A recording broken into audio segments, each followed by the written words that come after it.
Welcome to the Doing Life Together podcast. I'm Jonathan. I'm Kristen. I'm Owen. I'm Eli. And I'm Evan. Welcome. Excited to have Chrissy back with us today. Today we're going to talk about relationships. So that's the theme of the episode is relationships. We're going to talk about 3 different types of relationships that you need and how to have those types of relationships in a healthy way. Chrissy brought this to my attention, so I'm pretty excited because she's pretty smart. And so when she has a good idea and shares it with me, I feel pretty honored. So we'll cover all of that here in a minute. But first, of course, we're going to start with our random question of the day. What law would you like to introduce? Your mom's giggling, so she probably has a good one that she doesn't want to share. No, it's just hard. It's hard to have a law that you'd introduce. Mm-hmm. It's hard to think. All right, next question. No, you got to have a good one. How about this? I got one. Retail establishments cannot have Christmas decorations for sale before Halloween is over. Like it used to be that you'd start seeing that stuff at Thanksgiving. Now it's like 2 weeks after or 2 weeks before Halloween. Seems like they've swapped out the Halloween decorations in favor of Christmas stuff. And that's just too soon. That's not fair. Well, I think that could probably be applied to all holidays because I was a little surprised the other day to see the Halloween candy right next to the school supplies. I thought that was a little early. So maybe it should be something like, I don't know, 45 days, 2 months. Kind of something going down that topic as well. I actually saw my first Christmas ad that was like kind of Christmas based the other day. Already in middle of August. And you're a big Christmas fan. I mean, you've got the countdown on your phone right now. So if that was surprising to you, it might be too early. All right. It sounds like we would all enact that into law. I would make a new national holiday being the day after the Super Bowl. Oh. So Super Bowl Monday is no longer working for people or school. Would it be too political to ask which day you'd get rid of? Or would you just add a new one? Oh, like which holiday? Rid of June. What? I'm just so confused what that was going on about. Because at work, so like at work, you're only allowed so many holidays off. So if you make it a national holiday, you would have to give one up. You can't just add like there are currently like, is it 7 or 9? You can't just go 8 to 10. You'd have to say, well, this one we're no longer going to take off. There's plenty of holidays I'm not going that crazy out for that I need a day off. So what's that? That's the beginning of February. So we can get rid of I was going to say something. I don't think we're legally allowed to boot MLK Day out the window. So no, we would not recommend that. What about if you got to pick? So like you had like a pool. But here are the 10 days you could take, and every person got to choose their own ones that they're going to take off. Would that work? Maybe. I don't know. But then would like a supervisor have to come in on Christmas because an employee decides not to take that day off? This is why laws don't ever get enacted because they're not as simple as it seems. All right. Anybody have a different one?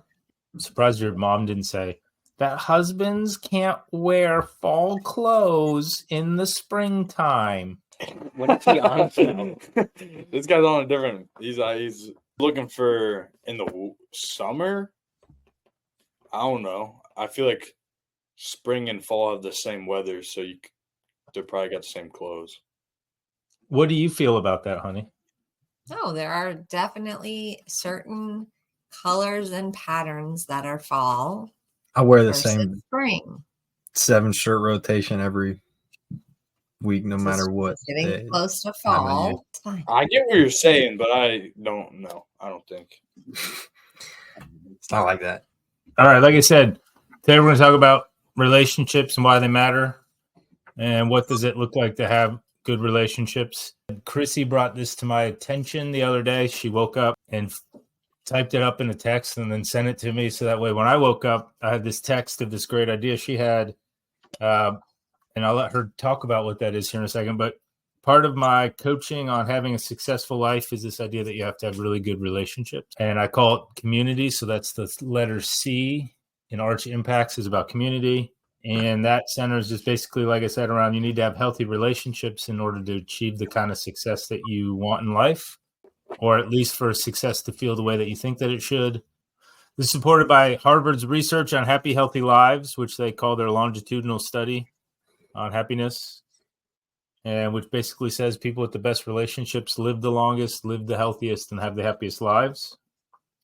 And so, like I said, the other day, Chrissy, you sent me a couple texts, and I thought it was really clarified. It was a better way of thinking about something I've tried to explain to people. So even though I've been talking about it for a while, there's always ways to learn. Learning is important.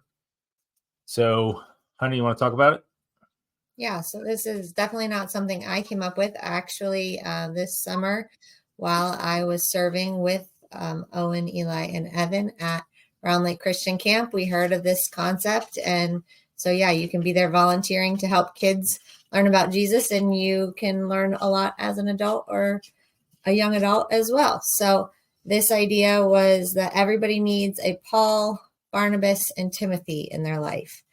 And so when I decided to text John, I woke up in the middle of the night and I was thinking about that. And God just put it really clearly on my mind that we all need these three people and we all need to be these three.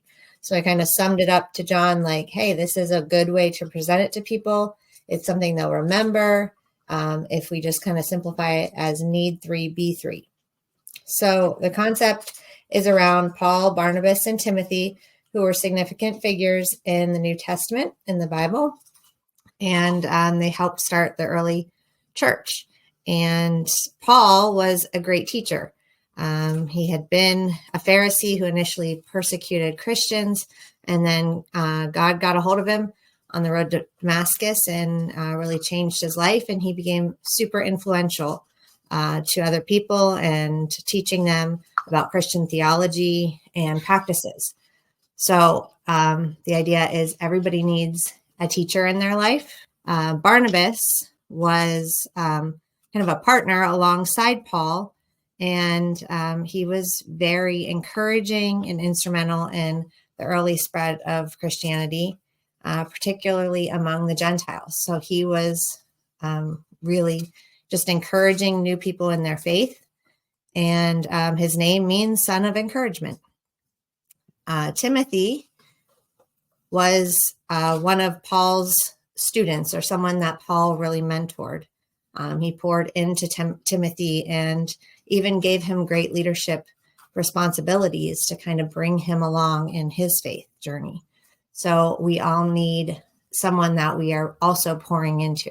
So we need that teacher, we need that encourager, and we need someone that we are teaching or bringing along as well.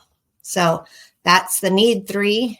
And then B3 is to turn around and be all those to someone else. So be someone's encourager, be someone's teacher, and be a student of someone else because we're never done learning. So that was just my idea, help put this into the things that John's already teaching and promoting about community and relationships, and really focus in on the need 3B3 concept. Did I sum it up?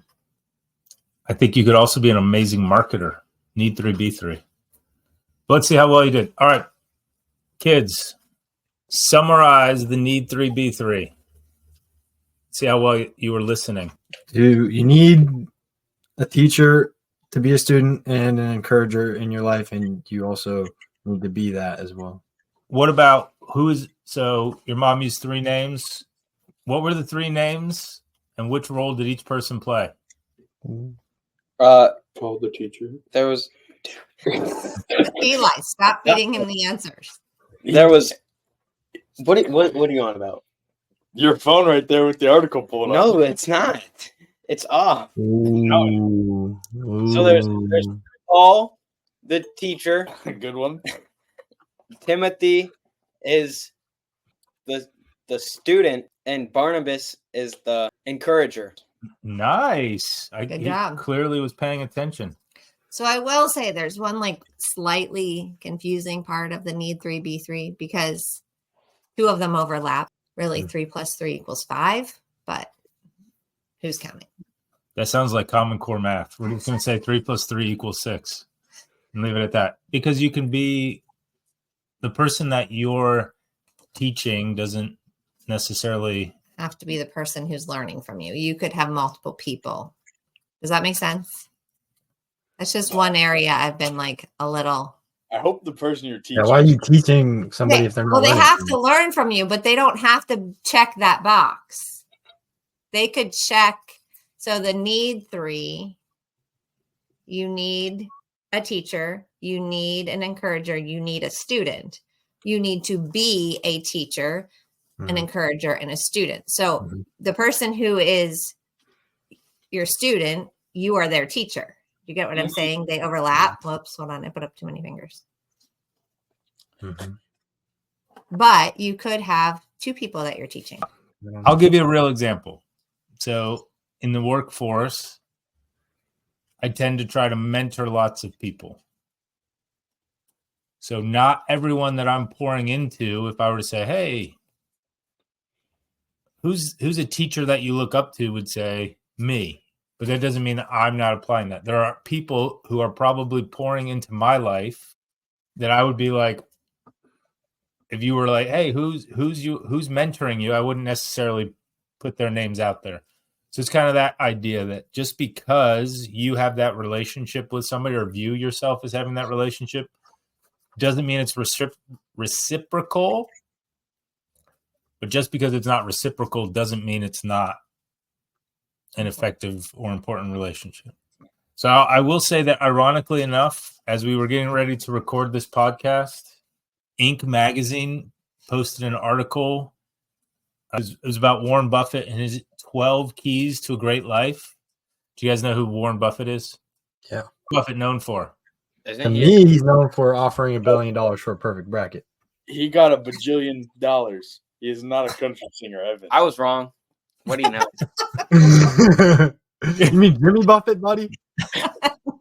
Who did he say? Warren Buffett. Warren Buffett. And Jimmy? Jimmy Buffett is the singer. He owns like, what is it, Berkshire Hathaway? His closest friends call him the Oracle of Omaha. And he's just really well known for investing and owning companies and just having a real good insight into where what companies are worth investing in. He's one of the richest people in the world. And he sang 5 o'clock somewhere. And They have the same name, bro. yeah. Jimmy. Thank and you, Warren, Evan Longoria. Oh, wait. You're not the third baseman from the Tampa Bay Devil Rays just because your name's Evan? Dude. Gotcha. But anyway, we digressed, but in a fun way. So there was this article put out by Inc. magazine, 12 keys to a great life. And ironically enough, number 3 was find mentors, which is that Paul concept. Number 6 was to nurture your relationships. And number 10 was to teach, or that Timothy concept. So basically, of his 12 keys, 33% were about relationships. Nope. 25. 25. Wow. 25%. Well, clearly all my mentors didn't do a good job of teaching me math because I failed that one. Anyway, 1 out of every 4, 25% of his list, oh boy, is about relationships. And most of that directly relates to this concept we're just talking about of Paul, Timothy, and Barnabas, even though he didn't use those terms. All right, let's go. Why do you guys think relationships matter? So the Bible talks about relationships being central to what it means to be a human. Psychology, sociology, huge fields of study on the importance of relationships and interpersonal reactions. Warren Buffett, 25% of his list is about why relationships make you great. The Harvard study says it matters. Why do you guys think, in your youth and perspective, so as young people, what are you learning about why relationships matter? I would just say going through life all by yourself would be very difficult. You wouldn't have anybody to share their experiences with you, so you can learn from them. Basically, everything you know about anything would have to be from yourself experiencing it. So you would literally know essentially nothing without first trying it. So you'd make a lot more mistakes, that's for sure. I don't know. There's like just everything like not to do. If you had 0 relationships, you would have to do it yourself. You'd have to do it wrong yourself to learn that you're not supposed to do whatever it is. So whether it's like not sticking your hand in, or like A blender. Yeah, not sticking your hand in a blender, not touching a stove that's on, you just wouldn't know anything. So that's like the extreme version of Yeah, those are extreme. never have anybody around. But that same thought came to my mind. Like, there's a reason that solitary confinement is a form of punishment. Like, we're not intended to be in isolation. And so just so many aspects of our life are affected when we don't have that community or relationships to turn to help process things, to help learn things, as Eli pointed out, because we're not created to be living on an island. What else? Well, I mean, obviously, without relationships, you wouldn't be able to fulfill any of the need 3B3, because it's like all of those require another person for it. So if you're missing encouragement in your life, it can be hard to find a reason to stay motivated and keep working towards your goals and get through failure. And if you're lacking a teacher, then you're just kind of going into some things blind, and that can be really bad. And you may be completely on the wrong track and you just have no idea, because you're just going based off of your own knowledge. And if you're going to something new, then you won't have much knowledge on it. And then for being a teacher yourself, obviously you can't teach anybody if you don't have a student or a relationship that allows you to be their mentor. And I don't know, at least for me, it feels like when I'm mentoring or teaching somebody, like I end up learning a lot from it myself. And so like you lose out on that aspect of learning for yourself and improving in your own life. Yeah, and I think that's a key piece. Sorry, flipping back to the need 3B3 for a second. Like, you need that opportunity to teach someone because of the benefits it has for us. Mm-hmm. But then you need to be that to someone else because of their need to learn. Mm-hmm. So you're meeting different needs. So that kind of helped me clarify that. Mm-hmm. 3 + 3 does equal 6. Another reason why do healthy relationships matter? We got shared learning. Lack of encouragement could lead you to quit. As a mentor, you actually learn from others. So those 3 types of relationships are mutually beneficial. What about it's just fun? Like, there was that movie that you guys probably never saw because it was old. Therefore, it's not great in your opinion. But Castaway. So it was this movie it had Tom Hanks, and he was shipwrecked or somehow he ended up on an island by himself. And one of the things he did to help himself not go crazy was to paint a face on a volleyball, and he called it Wilson. Yeah. Another example of that we can relate to is in Alvin and the Chipmunks. I don't remember which one, where the lady's on the island and she basically does the same thing and paints faces on like all sorts of different balls. And then because she was there so long, she just like was lacking relationships with any real humans. So she ended up like creating their own personalities in her mind and like had them talking to her. And it was, like, so obviously I'm guessing Alvin and the Chipmunks got it from Castaways or whatever, but that was, when you said that, that's what I thought of. Somehow I think there's great shame in comparing Castaway to Alvin and the Chipmunks, but that's okay. I like what we did there. He was relatable now. But I guess where I was going with that is, in order to survive the isolation of the island, it was even better to make up fake relationships than to just be alone. Like, it was so innate that that's just what they had to do. I mean, think of that show. What's that show called? Where the people are on the islands or in the or in the What? Alone, It's called Alone, isn't it? Yeah, it is. She's right. and all those people basically last as long as they can alone.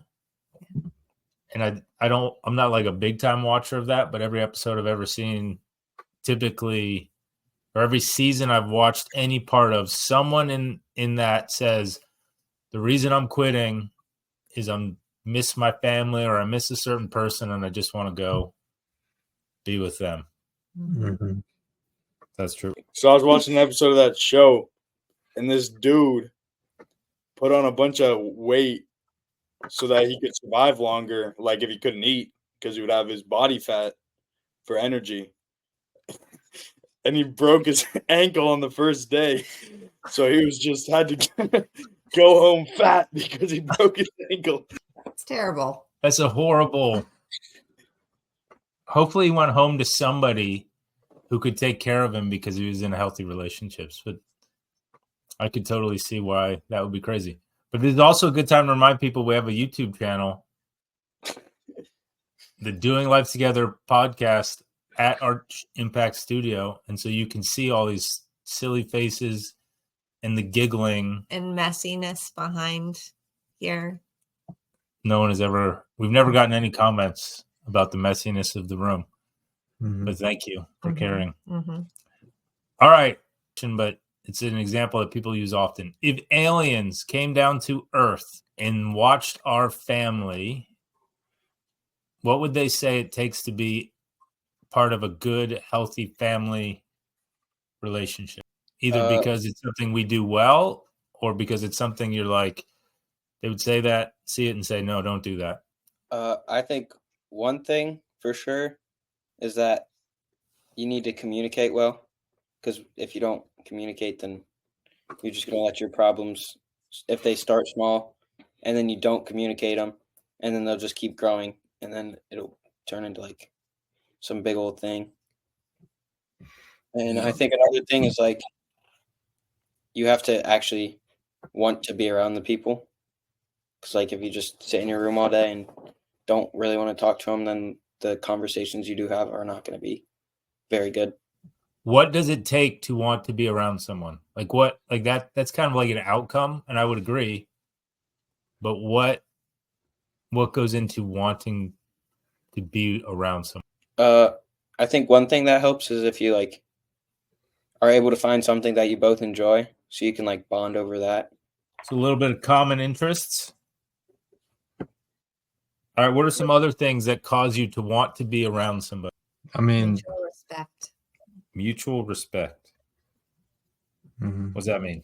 Making sure that you are demonstrating like respect for the other person's feelings, time, possessions, all of that, the same way that you would expect that in return. So I think, especially even in a parent-child relationship, we can't just demand respect. We have to teach our kids what that looks like by being respectful to them.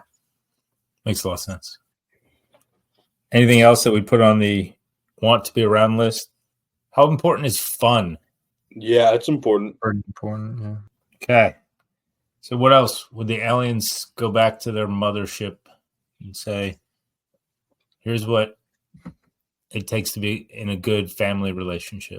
Well, kind of what Evan was alluding to with just like addressing conflict. So not necessarily just having good communication, but like when there is something wrong, like you have to actually address the conflict and not just pretend that it's not there, because nothing will ever be good. And there will always be like that felt tension between you. And so you can't really have a strong and good relationship and have that fun or whatever if there is that that unaddressed conflict, I guess. So it's like that's one thing our family does a lot. Is like if there is conflict, then we address it. And some people might look at that and be like, they're always fighting, they must hate each other. But really, it's like that's maybe 5 or 10% of the time where we're addressing that conflict, and like the other 90% is everything is actually good and we enjoy being around each other because we address that conflict, and there's no like elephant in the room or something hanging over our heads where we feel some tension. I think that's a really good point and something we've had to learn over time, how to do conflict in a healthy way. But something else that you said resonated with me, which was this idea that other people would be like, oh, they must fight all the time. And that's not the case. But because it's so rare, it does really stick out for people. Like, I think that's something about healthy behaviors, is that sometimes they can be so rare that people will be like, oh my gosh. And it really stands out. So yeah, like that's definitely something that I saw, like going off to college and like being around only people that all came from different families and backgrounds or whatever. It was like I had those few friends that like were okay with addressing conflict, and like it was like, okay, I never have any issues with them because anything that we do have, it's something small and then it's addressed, and then we go back to being everything's fine and actually fine.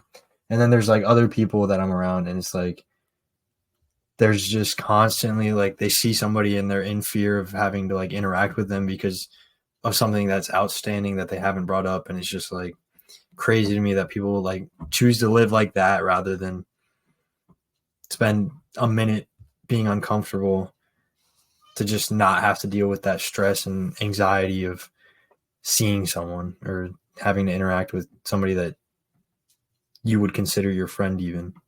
all right. So we got communicate. You want to be around each other because you have common interests, mutual respect. There's an element of fun. Conflict is addressed. Anything else that you would say it takes to be in a good family relationship?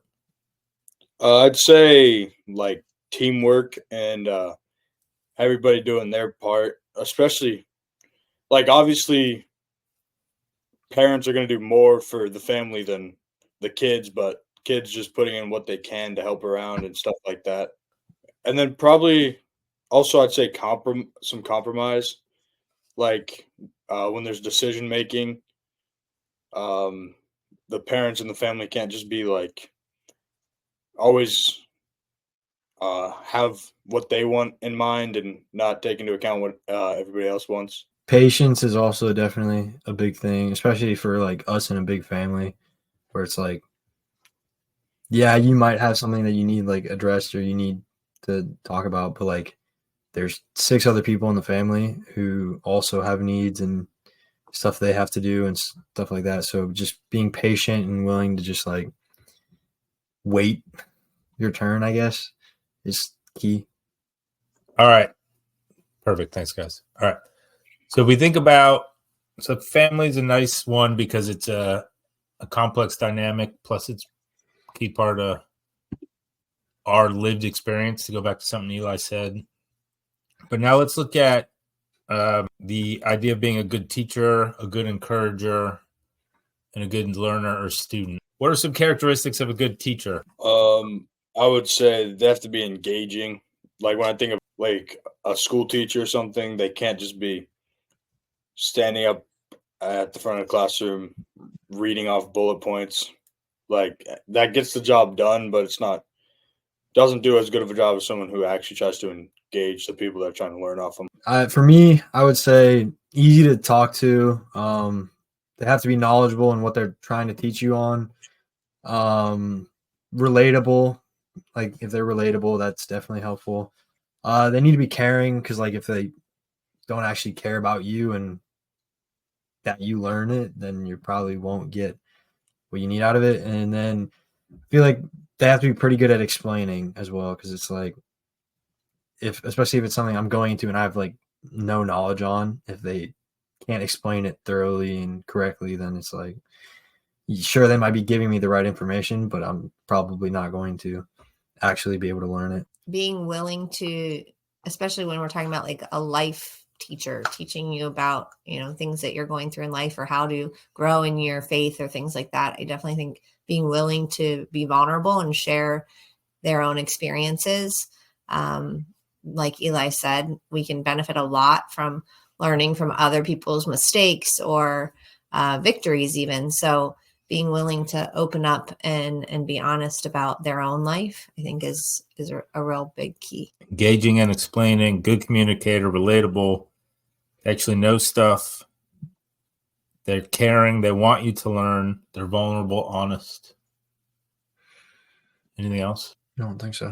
So if that's what it takes to be a good teacher, so you're you're engaging, so you communicate well, you are relatable, you actually know stuff, so you shouldn't be teaching things you don't actually know anything about, which seems obvious, but I think lately with the ease at which it is to create content and share things, and even if you think about artificial intelligence and the ability to just put in a prompt and get information, that know stuff piece, I think, becomes less and less guaranteed. Like it used to be, if you were teaching somebody something, you had to have some experience, right? Now it's like, oh no, I can just let me Google that and tell you what Google says and pretend to speak into you. So I think that's seems obvious, but I worry it's less true than it used to be. You have to care about the motivation of the other person, and you have to be willing to be vulnerable and honest. So if we look at that list, I'm going to turn to my beautiful wife, who is a teacher by profession. Which of those, if any, do you think are the hardest, either because you struggle or you see other teachers struggle? I teach third grade. So I would say that, to my third graders, I'm not often being super vulnerable. But I do think that is one of the harder things I see in, looking to a spiritual mentor or even a professional mentor. A lot of times people have this perception that they have to have it all together in order to be a teacher or to be at that point where they can, pour into someone else. And I think it ends up turning a lot of people off to what they have to say. If you're not willing to say, here's where I've struggled in the past and what I've learned along the way because of that. I would say in my third grade classroom, making sure I'm engaging enough to hold their attention is probably the biggest challenge, because especially coming off summer break, the swimming pool, the video games, the TV, that was all a lot more engaging than I can. I would say as a senior leader in a corporate environment, I think it's about being relatable. And the reason I would say that is that as a leader, you tend to know things and make decisions with information that other people don't have. And I don't mean in like a secretive way, you're not sharing or trying to hide things, but just over the course of your engagement in a group, you just pick up on things, things, you're subconsciously just aware of things. And so when you make decisions, a lot of people doubt the decision you're making because they don't know what you know. And they have this perception that you're the leader, so you get privileges and other things that we don't get. So even though you're trying to help me understand what the best solution is, you don't really understand because you're different. You're the leader. You have privilege. You have information. So it's really hard to be a relatable leader, no matter how hard you try. So I would say in a corporate environment as a leader / teacher, being relatable is hard. What about you guys as your role in a teacher mentor to your friends or whatever? Camp counseling. Yeah, week. camp counselors. That's a great example. I mean, that one, like Mom said, I mean, we were dealing with similar aged kids. It was keeping them engaged, like during talk time. They would get distracted by a stick that was just sitting there. Like we had a raccoon one time, and like I actually just could not do it. I could not compete with a raccoon there. Like they were obsessed with it. I don't know, like I couldn't get their attention at all. So when it comes to like peers and stuff, I think it can be hard to like show that you're like knowledgeable because they're your age, and so sometimes they're like, well, you just know the exact same stuff as I do, or like don't think of you as like somebody with more knowledge than them. So it can be hard to like really express like, no, I promise I actually know like what I'm talking about when it comes to this, like stuff like that. But yeah, I don't know. So do you have a strategy that you use to help other people Well, know stuff? a lot of times you just have to like sound knowledgeable when you're talking about it with them, and then just they'll start to believe you. But if there's some people who just aren't looking to receive knowledge from somebody their age, and those people I have not found a way to get through to. I think that's a really solid point. Some people just aren't receptive to being taught. And so as a good teacher, you need to know sometimes being a good teacher is walking away and saying, yep, this person's not ready to be spoken into. And if I try, no matter how hard I try to pour life into them, it's wearing me out and they're not changing. Like, so there's wisdom in that. So, and thanks for sharing. You're kind of the outgoing leader type. So Eli, as the quiet leader type, which characteristic of a teacher is hardest for you? I'd say the being vulnerable part. I don't like to let people know when I'm struggling with something or something along those lines. So I just don't. And so it's like harder for them to relate to me potentially because I don't like to show that maybe I've had the same difficulties they have had. I appreciate you sharing that. I know that was hard to be vulnerable. Thank you. Yep. And then Evan, as kind of like you're kind of like, I would say you're like the surprising leader. Like, I don't think you get enough credit for. Because you're goofy. Because you're goofy. But I know that people reach out to you when they have serious stuff that they're trying to work through and they seek wise counsel from you. So as someone who's kind of like a surprising leader or unexpected leader, and I mean that very respectfully, what is one of the things that's really hard to be a teacher? Probably along the lines of like what Owen said, where it's hard to kind of gain the people's trust. Because like you said, I don't really come on necessarily as a leader right away. So like after like not coming on necessarily as a leader, it's hard to gain their respect after their opinion's already made up of you and let them know like that I actually am a leader and stuff like that. And the best way to do that, what is the best way you found to get people to embrace you as a leader? I don't know. I kind of just keep doing it, even if they like the first time they don't listen or the second time they don't listen. Eventually, if you just keep going, they're going to listen at some point. So we can add that to our list. So being a good teacher requires like a continuous persistence. Oh. Persistence. I like that word. That's a teacher word. All right. Now let's move on.